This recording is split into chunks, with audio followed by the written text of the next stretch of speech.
children, the new propaganda tool for ISIS. A newly released video shows the terror group using the help of young soldiers.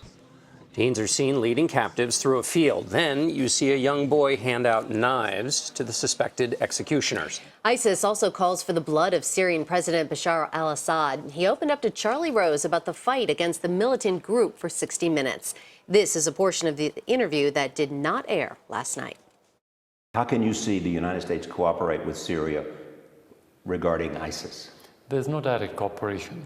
But how do you see the future? The future, I mean. In the future, there must be a direct dialogue in order to fight terrorism, because the terrorism is on our ground, on our soil.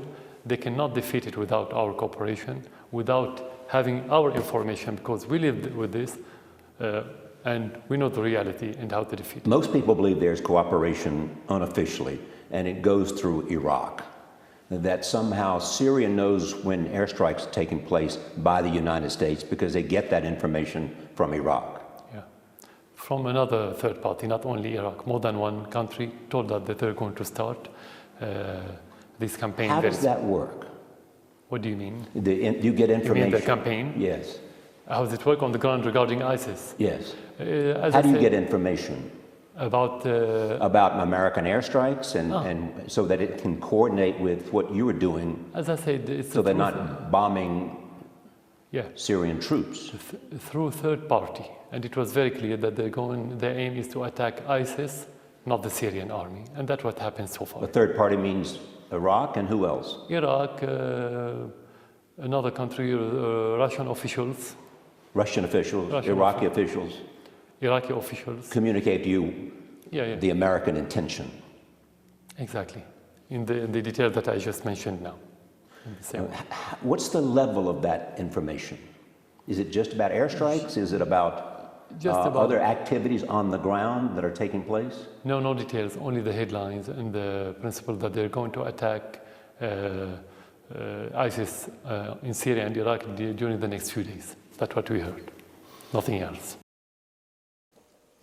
And Charlie Rose joins us now. Charlie, thanks for stopping by. My pleasure. So when you went to Damascus, you got the sense that Assad was optimistic about cooperation with the U.S. in defeating ISIS. When you finished the interview, did you still have that sense? Well, my sense is that he believes that this is a timely moment because ISIS has changed the dynamics of what's happening on the ground. You know, he may have contributed that because he may have spent his army's time trying to defeat the moderate elements, allowing ISIS to grow, because he understands that the threat of ISIS means that the United States and others are hell-bent on trying to stop ISIS. As his former existing CIA director John Brennan said to me in an interview, we don't want to see ISIS marching down the street of Damascus. So he's hoping that changing dynamic might lead to more cooperation. On the other hand, the United States and other countries still view his departure from power as an important long-term goal. Charlie, what sense did you get of him? You were there in September 2013. Now you've been back.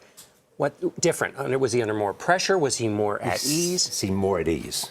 When I was there last, he was fearful that an American attack was coming. Yeah. You know, and that while I was there, he talked about, I'd be willing to give up chemical weapons if, in fact, there was no attack. Well, it turned out they made a deal initiated by the Russians and then the United States, and most of those chemical weapons are gone. This time, I think he feels that the rise of ISIS has enabled him to get a second chance at staying in power.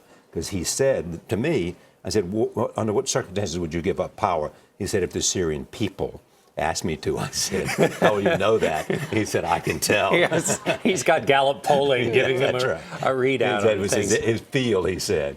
But he seemed to be more relaxed this time.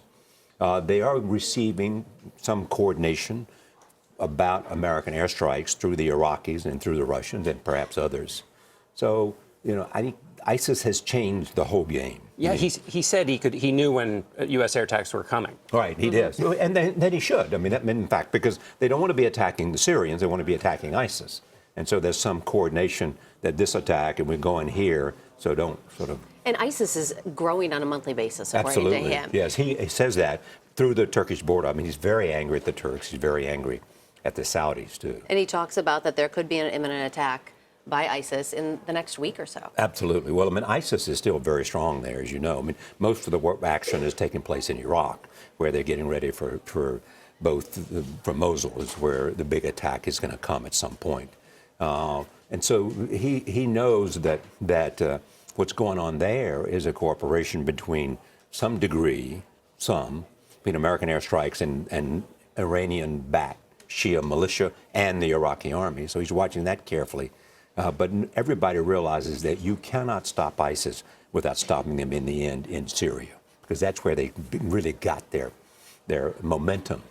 And then they went into Iraq and began to try to build what they call the caliphate. Mm-hmm. All right. Charlie Rose, another amazing interview from Syria. Thanks, Charlie. so much. Well, can we talk about politics?